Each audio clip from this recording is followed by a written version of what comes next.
Dreamland with your Sensie Owl Bob. That's this guy right here. He is your happy neighborhood griot. What's a griot, you say? Griot is someone who tells you a story. And as he's telling you a story, it's hitting certain notes. And as you starting to feel the presence of love's co-creation, you will step away from the material angst of the day, right? And it's called a hypnagogic state, but I don't really do that. I mean, I can, but it's up to you. So I kind of open the door and, let you come in. And you have to kind of come through the door with forgiveness. If you have any angst in you, not getting in through that door. So, and God and Jesus, praise God, praise Jesus, they're waiting at the door for you, right? I'm the doorman, They're the hosts, right? And so here we are today, and, what makes this show really work is not like, oh, press, that like button, oh, do this, oh, do that. No. If you want to subscribe, that's great. You want to hit a like, that's great. Tell your friends, that's great. You want to have a Sensie Owl Bob, thing, and you get a hold of me at my email, thedudeawake42@gmail. Say, hey, we're going to watch you every Monday or Tuesday or whatever day, or morning, afternoon. I will go on and do a show so you can be there and have a crowd ask me questions. That's where this works the best, when you ask questions, right? So anyway, see this above me, right? That is called a chemtrail. See how it's feathering out? That's the chemicals. That's the jet stream blowing the chemicals all through the sky. See the lines? See how the stuff is going that way? It's kind of backwards. So this way is the west, this is the east, and so it's going west to east, right? And that whole thing was a line, right? You can see how it was going, but it's kind of being blown apart by the chemtrails. And that not only does things, it puts chemicals, it's like that says, well, that's just your contrail from a jet plane. No, it doesn't look like that. The contrail is made by hot air coming out of the jet engine, way up there where it's a zillion degrees below zero. The moisture in that engine is exhausted out, and it basically is, because it's sucking all this cold air in, which is mostly water vapor, heats it up, shoots it out in a concentrated form, and there you get this little white line. And you're looking at the airplane way up there, and it's like going along, and there's this little white trail behind it, and it evaporates. Basically, the sun up there, which even though it's really cold, the sun is very warm when it hits something specific, and it turns those ice crystals into a vapor again. So that's why a contrail never looks like that, right? Doesn't go from one end of the sky to the other, right? Doesn't do this, doesn't feather out, right? Doesn't do this. See all this? See the wind is, you can see the wind doing that. Plus, you see how the lines are the way they are? They're dumping HAARP into that. And that's how they manipulate not only the weather, but people. And it acts as like a resonating antenna. So everyone who's underneath it has that experience. So I went to the big rich, super duper rich church, and basically I'm sitting outside of the more people's church, and I would walk in with the camera so you could see the show, but I don't think I will, because that would be too intrusive, right? And then I'd have to hide it, and I don't hide anything, right? So anyway, I went into the rich people church, and I had my ulterior motive. I was, my buddy, who's the Bible boy, basically gives all kinds of religious books out to the public, right? Ooh, the sun, just that little bit of sun is yummy. So basically, I went into the rich church, and everybody's got their JCPenney vest on and squeaky shoes, and this one guy's got a suit that's got candy canes all over it, and a guy is like super gluing something together and putting it together and plugs the guy in, and then the candy canes light up, Well, that's cute. And I said, oh, you look like a Christmas tree ornament. And he goes, oh. Anyway, but I kind of look like one all the time, I am like super orange, super red, I'm wearing the orange so that people don't drive over me, right? Anyway, so I sat down in the elders thing to, Bible study, and I brought a bunch of really nice Bibles and expensive Bibles. If you buy them at the store, they probably cost you $30. I was giving them out for free, right?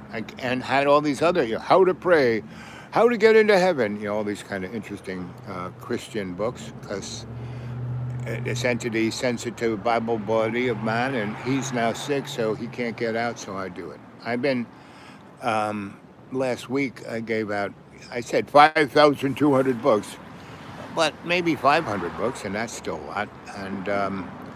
And when I told my sister that, she goes, oh, did you ask for permission? They might get upset. Like, really?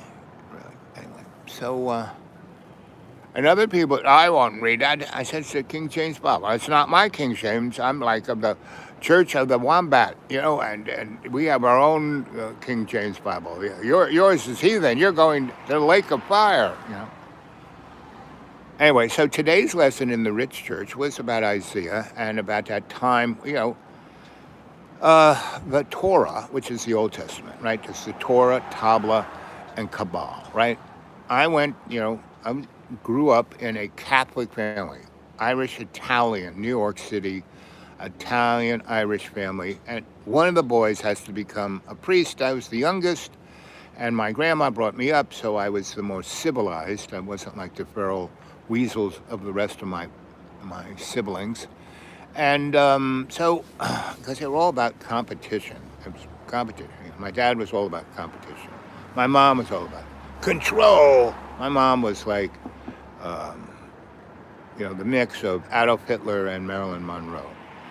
So anyway, I went into the rich guy's place, and they were talking about Isaiah and the Torah. So I went to school, went to a seminary, studied to be a Catholic priest, and before I even was there, Cardinal Cushing was my godfather. Not only did he put the water on my head, he was my literal godfather, along with Uncle Steve and Uncle Leo, and I had a lot of uncles who took an interest in me and gave me amazing, mentoring, right? And when I lived in Harlem, there were Jesse, the guy who shined shoes outside of the barber shop, and he played steel guitar. So if he wasn't shining somebody's shoe, he was singing, and he was singing gospel music with a blues tint. I mean, really. And the only time I ever heard anybody really get close to that was nobody. But the Rolling Stones tried. So anyway, there I was, so I went to a seminary, through grammar school, man, everything was great, right? But they basically, my mom, I was being pruned to be a priest, a cardinal always said, but I was going to public school because in first grade when I went to Catholic school, the nun murdered me, actually. Choked me to death, crushed my esophagus. That's how much I'm a cheeky monkey. I upset her so much that she picked me up by my neck and then pounded me in my left eye, broke the orbit of my eye, and broke the little stirrup in my ear. So I can't really hear out of this, and I can't really see out of this. And the crushed esophagus and larynx, basically, I couldn't speak. But, and I woke up from that, so I didn't feel anything. Just bang, and I was gone. And then 2 weeks later, I woke up in a a Catholic hospital, and these two nuns that were like the flying nuns had the big wings on the habits. They were going, well, when his brain swelling goes down, we'll basically he'll get a lobotomy, right? So I couldn't open my eyes because the cast was from the top of my head to the tips of my toes, and then all of a sudden the door crashed open, and I heard my Aunt Gracie speak, and Uncle Leo, who was a black policeman. I had three different Uncle Leos. My Mohawk Uncle Leo, who is married to my mom's youngest sister. The police chauffeur slash guard of Cardinal Cushing and Dr. Black. And Leo, who I knew in New Mexico, who was a Hopi elder. So I had three godfather Leos. And Uncle Steve, who gave me my first Olin's manual when I was 4. Here, read this. You do this, you can be a physicist. Olin's was the first technical journal entity. Before, like in 1890, before, what's his name? YouTube. Anyway, because YouTube's great. You want, see how that little line has feathered out to that? Just a few minutes. It's almost kind of a line, and now it's feathered out to that. So good luck with that, guys. If you feel real anxious, if you feel real down on yourself, if you feel any of those things, take some vitamin C, drink a lot of water, and pray to Jesus. Praise God, praise Jesus. Jesus, I don't have a clue about this. I am feeling really anxious, and I feel really confused. So I'm giving you the steering wheel of my life. You take care. You run my life. I'm not going to worry about anything. And that's what I do about 40 times a day. Meaning, because I worked on things that made that happen, right? So I kind of know what it is, from real-time experience, So anyway, because I was, I have many, many, many skill sets, which have been a blessing to me because it's enabled me to go into lots of different places, right? And do different jobs. Praise God, praise Jesus. Praise God, praise Jesus. I'm in church. The sun is shining on me. I can hear that very nicely.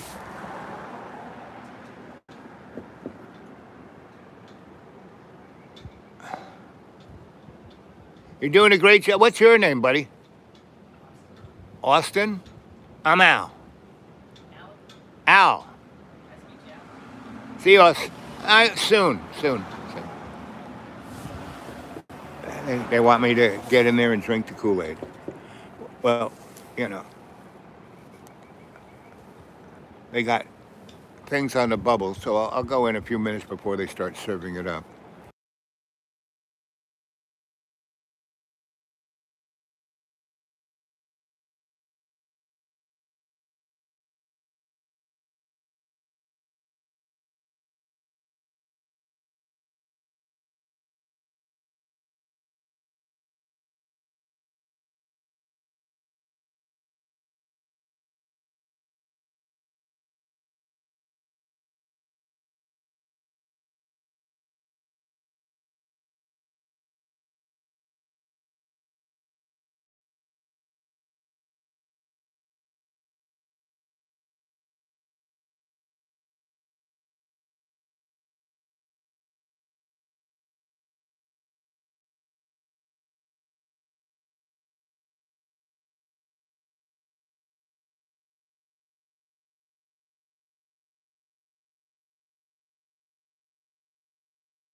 There you go. How about that? Can you hear me now? So all that time I was talking, so was my lip moving.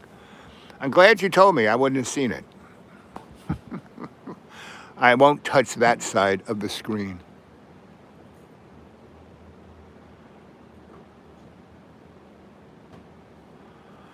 Anyway, so yep. So I was, a priest and a rabbi, and I was also an anthropologist. So I lived in Brazil, and I lived with indigenous people in the rainforests. The Nazis sent me way, way. They like parachuted me deep, deep, deep in. So did you get all your pizzas? I'm about to. Ooh, could you spare a slice? I wish. Oh, you wish. So wishes are wishes. She wishes, right? She's got 40 pieces in like one slice. That'd be nice. I wish, yeah. So who's gonna go eat those pizzas? Who you bringing the pizzas to? We're having our first annual homeless Memorial Day in downtown Johnson City. Oh, how great! Where's the homeless memorial being done? At the Founders Day Park Pavilion where they have the farmers market. Where is that? Right in downtown Johnson City. Oh, Johnson City. Uh-huh. So I couldn't even make it there since I'm walking. Oh yeah, I'm sorry. Okay, so I guess you're biased towards Johnson City homeless people rather than Elizabeth. Okay, you don't mean to be. And the Nazis didn't really mean to kill all those people. They really didn't mean to. They didn't. They didn't mean to. Yeah. So maybe she probably has 20 boxes, right? And that's what I'm talking about, right? Let's see. Okay, now gotta buy. Well, thanks for telling me I nixed the mic. She biased? I guess so, for homeless people in Johnson City. Meaning I'm a cheeky monkey. When people start to, they are so restricted, so, stuck, so can't do anything, then all I can say is God, praise Jesus, and bless that person, right? That's the best I can do.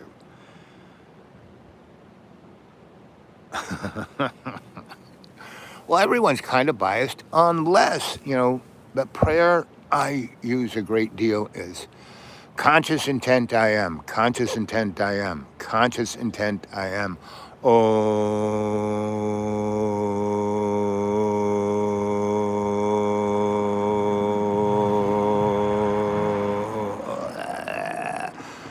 Praise God, praise Jesus. Praise God, praise Jesus. And bless the homeless everywhere. And you know what teacher says? When you hear a bell, an angel gets its wings. She ran to her car. Oh, praise God, praise Jesus.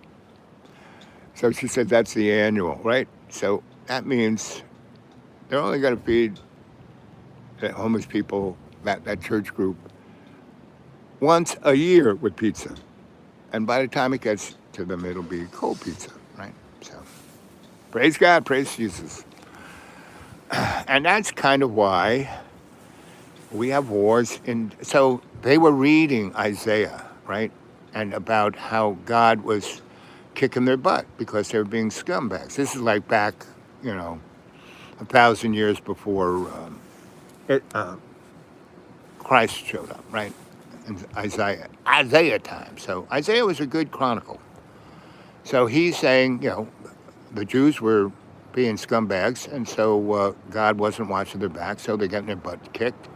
And that's not the only time. So you read Torah. Torah translated from Hebrew to Greek to English means you suck. In the Old Testament, the whole thing is about how you suck. The first 40 pages is about everyone begatting. What is that? That's called fornication, but it's not. That's called sex. And sex ain't a dirty word. It was invented by God to put humans on the planet. If sex didn't feel good, wasn't fun, we wouldn't have sex at all. It's too much of a bother. It's kind of icky, right? So we wouldn't do that, right? Stick what and where? Huh? What? Then 9 months later, what happened? Oh my God. She was so slinky, so good look. Now look at her. She's like, God, woo. Anyway, so there is Isaiah going on about, how bad things are, right? And so, the guy teaching a lesson goes, well, these are our Jews, they're in the promised land and they're, but they're not. And they are in a place that is their homeland, Israel, it's not. So, and they're, it's just, so that's why they need to kill all the Palestinians. He said, and that's why they need to kill all the Palestinians. Well, the lesson is how bad the Israelis were by killing the Babylonians before they became an empire, and then they got pissed off and came after them. It's happened 7 times in the You Suck book, the Old Testament, the Torah.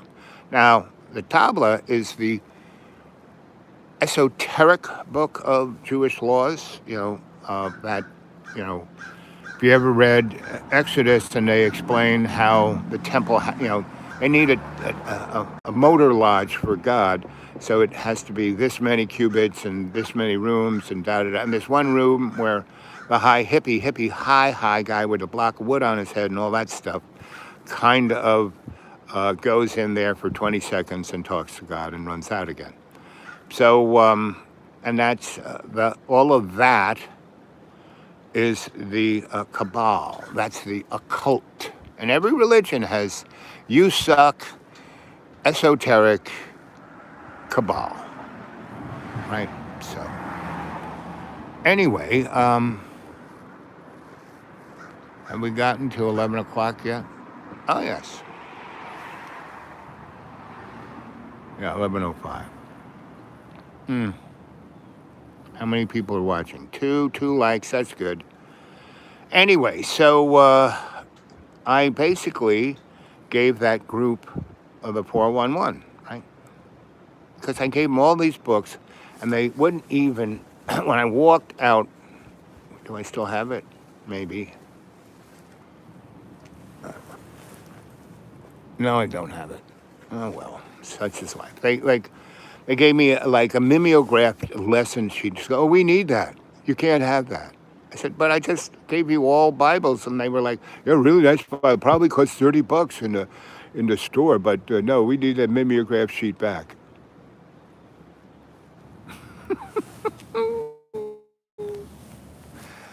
Praise God, praise Jesus, and bless the other. Who is that other? The other is that sister and brother of another mother caught in the crosshairs of a biased ideology. Anyway, so America is going to experience what Germany was the most liberal, most democratic, most intellectual, most enlightened country just before Adolf Hitler was voted in as prime minister. And then within 6 months, they had the, Nuremberg laws, and they were like, getting everybody ready to get barbecued. Or at least, no, first they put them in there to work, right? To work. They had slave labor, 6 million people. And then when they couldn't, they went into the showers, which weren't showers. And then the bodies, naked bodies, were put on the trolley and put into the incinerator, right? Which, everyone in that town, everyone within 500 miles could smell the burning bodies. Anyway. So praise God, praise Jesus. Here we are. I look forward to talking to you again. And I'm going to, I might come back in a minute or two later after I have brunch.